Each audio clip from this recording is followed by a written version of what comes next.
I'll take your offerings and I'll answer questions if there's any. If there's none, good. If there is, cool. So grab an offering, let's give. We give in honor of what Christ has done. We give as a reflection of the state of our hearts. A reflection of our heart state towards what grace has done. When you think about God and all of His goodness and grace, it's just words fail to express.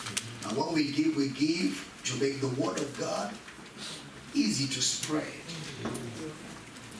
We give so that the gospel can find expression. Amen. Amen. Those of you that may want to write out checks or whatever, I'm sure there are details on the screen. But thank you for your generosity towards God. Amen. Remember the first day I talked about the man who was not rich towards God. He was not rich towards God.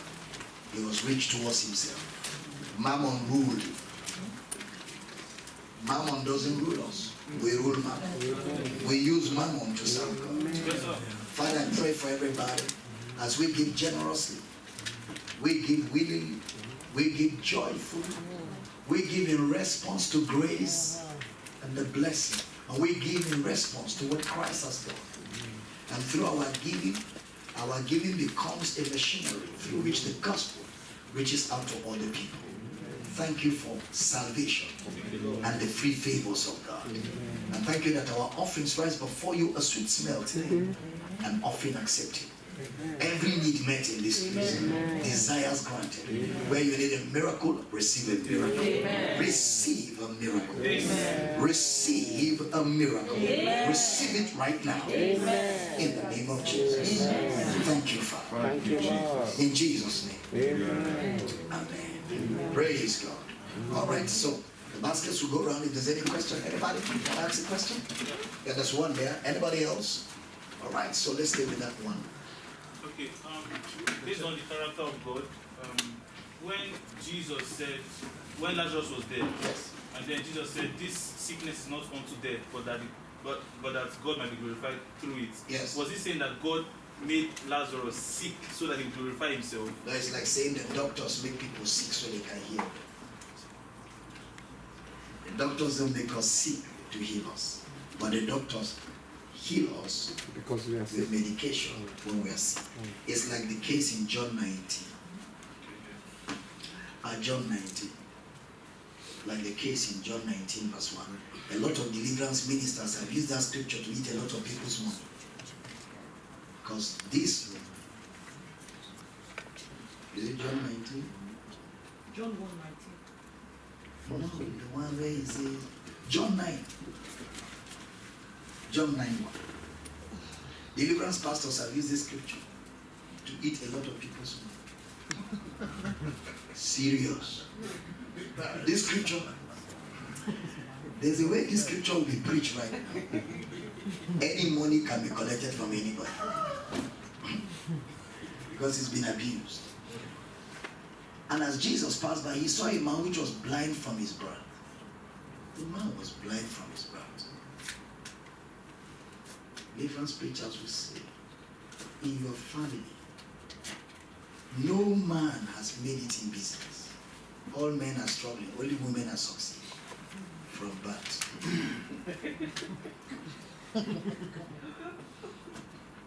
You are ladies in your family, no lady is married from birth. When they start, watch the next verse. Verse 2. And as his disciples asked him, saying, Master, who did sin? This man or generational? His parents. That he was born blind. Why do you walk like an elephant? And it comes in your hand like an ant. Why? Is it your sin or your parents' sins? Maybe there's an altar in the village. Don't buy me a those. Now, your question. And his disciples asked him, saying, Master, who did sin, this man or his parents, that he was born blind? You know what Jesus' answer was? Next verse. That's the same thing that is in that scripture. Jesus answered, Neither had this man seen, nor his parents. It has nothing to do with sin. He's blind because he's blind. It happens in human activities. You don't have to have a reason why somebody is born in a particular way. It's part of human activities. It's part of what could function or go wrong with the genes, because it's within human operations. Stop looking for reasons why. Just receive what is yours. Amen. He says, but that the works of God should be made manifest in him. The way the writer wrote it, you would think that he has been made blind so that Jesus can make the work of God. No. What Jesus was simply saying, it doesn't matter how he came. The important thing here is that we're going to use this situation to make manifest the works of God. That's what Jesus was saying. Same thing he said in Lazarus' case. It doesn't matter what the matter was, but in this situation, the glory of God will be seen. And you know, miracles are called the glory of God. Miracles. In John, the synoptic John, he used miracles to say it's the glory of God. Because in Cana, in John chapter 2, verse 11, he says, this beginning of miracles did Jesus in Cana of glory, in Cana, and manifested forth his glory. So he called miracles glory manifested. That's John's way of talking. So the glory manifesting here will be the healing. That's all. It's not conceptive, it's informative. Do you understand? Yeah. So that's it. Then the second scripture is 2 Peter chapter 2 verse. Yeah, chapter 2 verse 5. 2 Peter 2:5. Yes. Okay, let's say verse 4. It says 4. Yes. For if God spared not the angels that sinned, but cast them down into hell, Yes. and delivered them to chains of darkness to be reserved unto judgment, Yes. and spared not the old world, but saved Noah, the eighth person, the preacher of righteousness, being upon the flood, and turning the cities of Sodom and Gomorrah into ashes, condemned them with an overthrow, making them an example to those that After should live on God. Yes, yes. Yes. So a friend of mine was saying that God destroyed Sodom and Gomorrah, and he did all this thing. So God is. Would you put a question on God's character? Yes. Now, the truth of the matter is, this thing called destroy is the withdrawal of God's presence. It's not like God destroyed. When God withdraws his presence, the absence of his presence is destruction. So for lack of proper communication, they now say it's God that did it. But actually what God did there was to withdraw his presence, since they rejected the message. So the world of Noah was a type of the end of the world. Again, Old Testament types and shadows. That is what will happen when the day of salvation is over. Those who reject the gospel will lack God's presence, because God will withdraw his presence. The resultant effect of the absence of God's presence is what we call hellfire. Outer darkness. A place where there's no glory. So it's not like God killed, but God withdrew his presence. And the withdrawal of that, the resultant effect is destruction. And the last question is on Samson. Samson had the Spirit of God coming on him. And so I want to know, is it that the Spirit of God led him to kill and destroy people, or he wanted to destroy people? Just like David and Goliath. Yes. It was not God that used David to kill Goliath. David killed Goliath. Because in the New Testament, God showed us he can deliver without killing.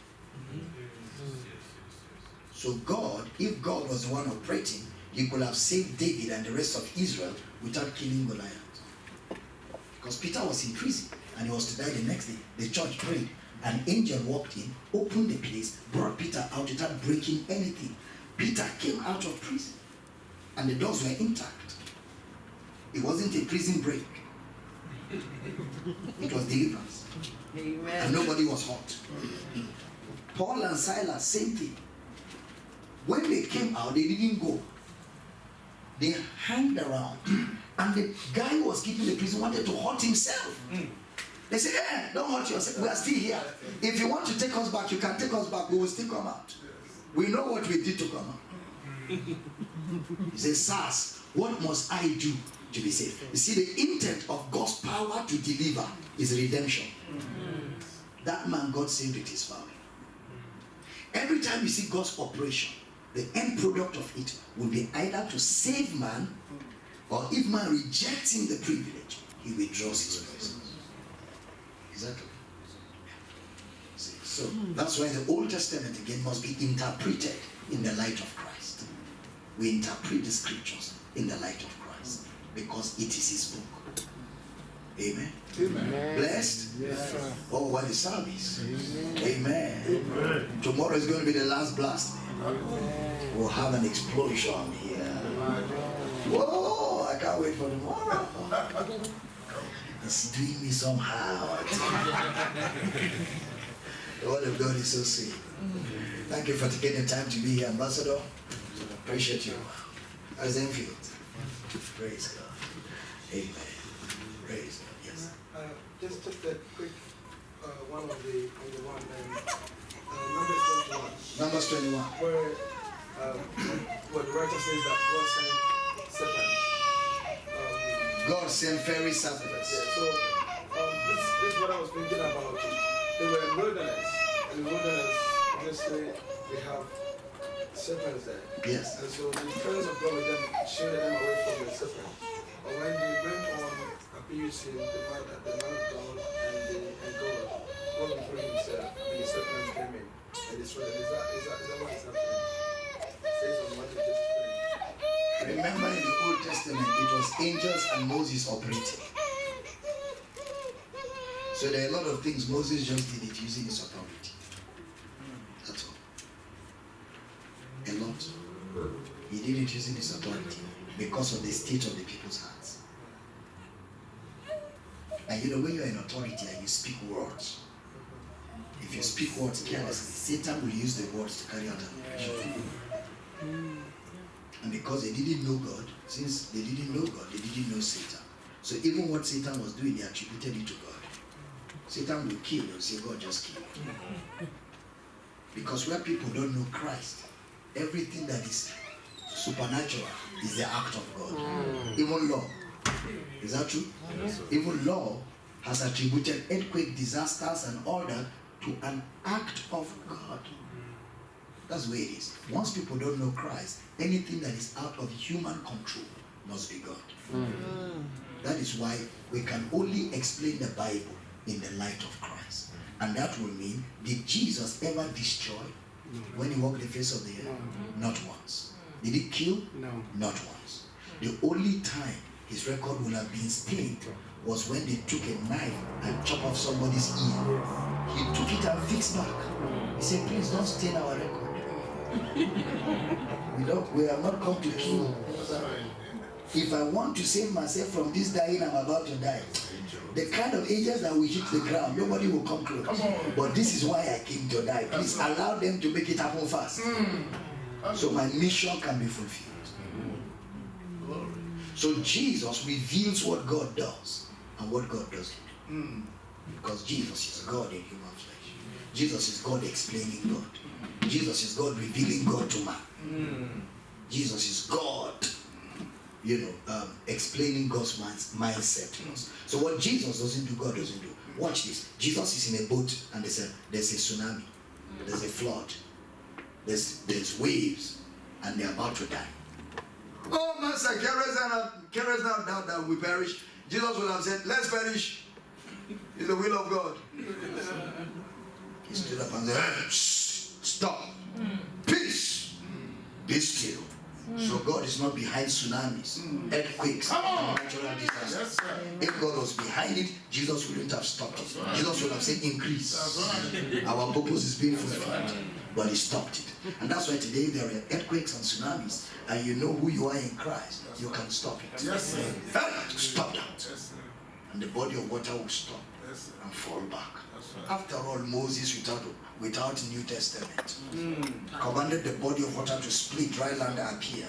3 million people passed. He looked at the water and winked his eye. The thing hit back together. How much more you? Amen.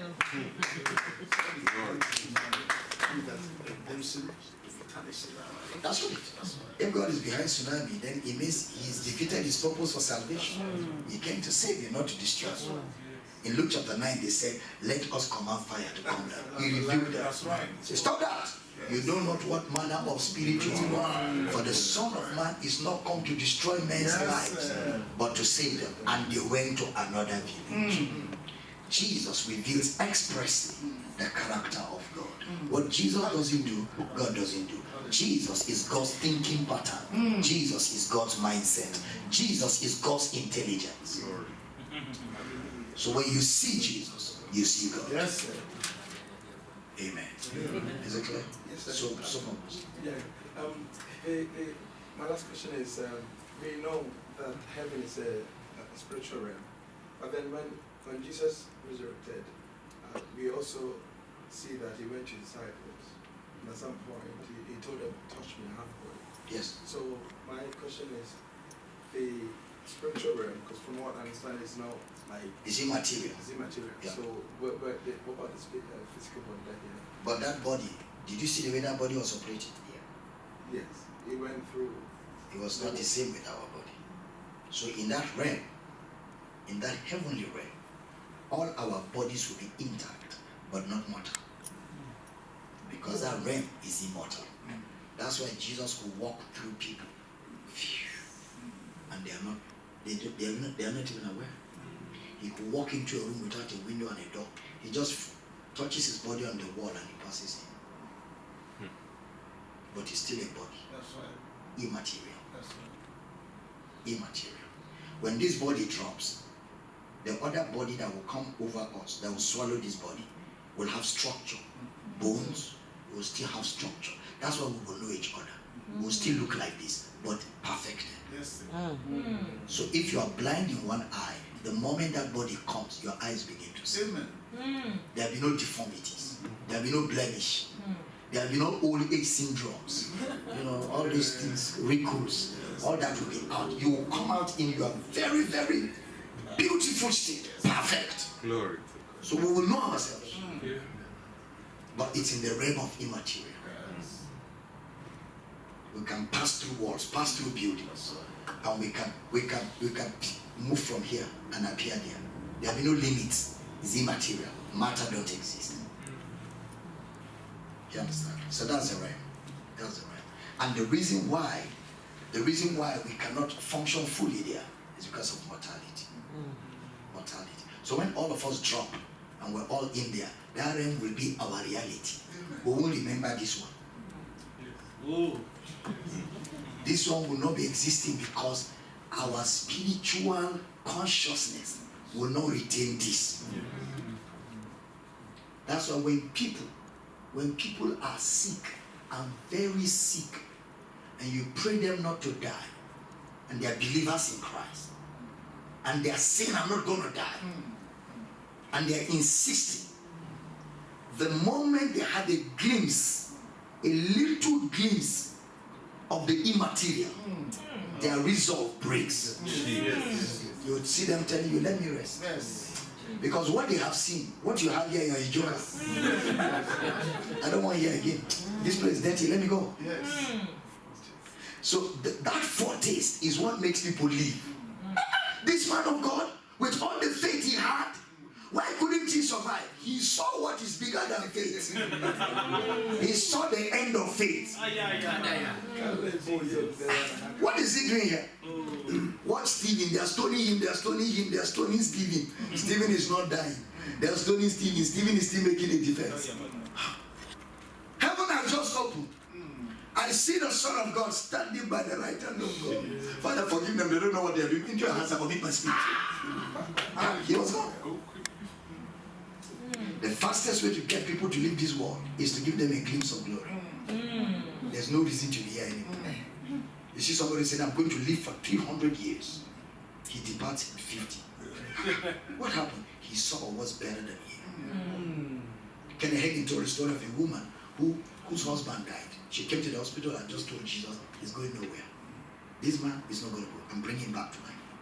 She stood in faith and prayed that man back. So after a few hours, when she brought the man back to life, the man looked at her and cried. He just looked at her and started weeping. Why are you wicked? Why did you insist that I must come here? This world is dirty. Do you know where I was? You prayed so much till Jesus said to me, your wife won't let go. Go back. Few weeks after, when he was going, he told her, don't bring me back. Don't bring me back. I don't want to be here. Once people have a glimpse of the immaterial realm, this realm suddenly is nothing. Are you understand? That's why the revelation of Jesus consecrates us. The more you see Jesus, the farther away you're from this world. The more you see Jesus, you're consecrated. Suddenly, the things that used to be important to you are no more important. Money, stuff, what you see, you're no more obsessed by those things. You can overlook anything because what you are dealing with. That's why believers that are still attached to the things of this world, they are far from the revelation of Jesus. The more we reveal Jesus, the more believers become consecrated. Then that scripture becomes a reality. We are in this world, but not of this world. Amen. It's consecration. It's a revelation of Jesus. It takes us out of the material into the immaterial. Praise God. So that's why we've got to preach it more. Get it out there. Get people to see Christ. Get people to understand Christ. Then we don't need to preach. Don't be worldly. Don't be worldly. Love not the world. You don't need that. Show them Christ. That's right. They themselves will tell themselves, I'm better than this. I'm bigger than this. Amen. Amen. Blessed? Yes. Question answer? Praise God. Amen. Amen. Well, Brother Fowler, if there's any other question, the box is there, right? Yes, none. I don't think okay, it's not here today. No. But if there's any question, you know, either drop it or tomorrow as you arrive, you give it to Brother Fowler, Brother Kwesi, or Sister Marcia, any of them, and they will make sure I answer the questions at the end of my teaching tomorrow. But hey, look guys, help me reach somebody, invite a friend, invite a loved one, reach out to somebody you know in the city or outside the city, ask them not to miss tomorrow morning. It's going to be a powerful service. Encourage people to be here. Because the more people we get to know the truth, the more the devil loses. Yes. It's not about church, it's about Jesus and Satan. The more people we have, the more the devil loses. The church is Jesus' church. Yes. The more people we have, people you know who are bound by religion, people you know who go to church every Sunday, nothing changes. They are still waiting for Holy Spirit to come down. They go to church every Sunday. They are still asking Jesus to come down and manifest his power. They are far from truth. It's love and selflessness to reach out to those people and invite them to come and hear these truths so they're liberated. Yes. So they're liberated. Amen. Amen. Are we excited? Yes. Amen. Please stand on your feet. This is after. Is it morning or after? Oh, it's evening. It looks like morning. Father, we rejoice. Amen. Amen. Love you guys. It's been a wonderful time being with you today. Thank you. Look forward to seeing more of you tomorrow. We'll have a blast. Thank you. Hand over to Brother Fowler. The microphone is yours. Let's celebrate him. Thank you. I call this Liberation Ministry.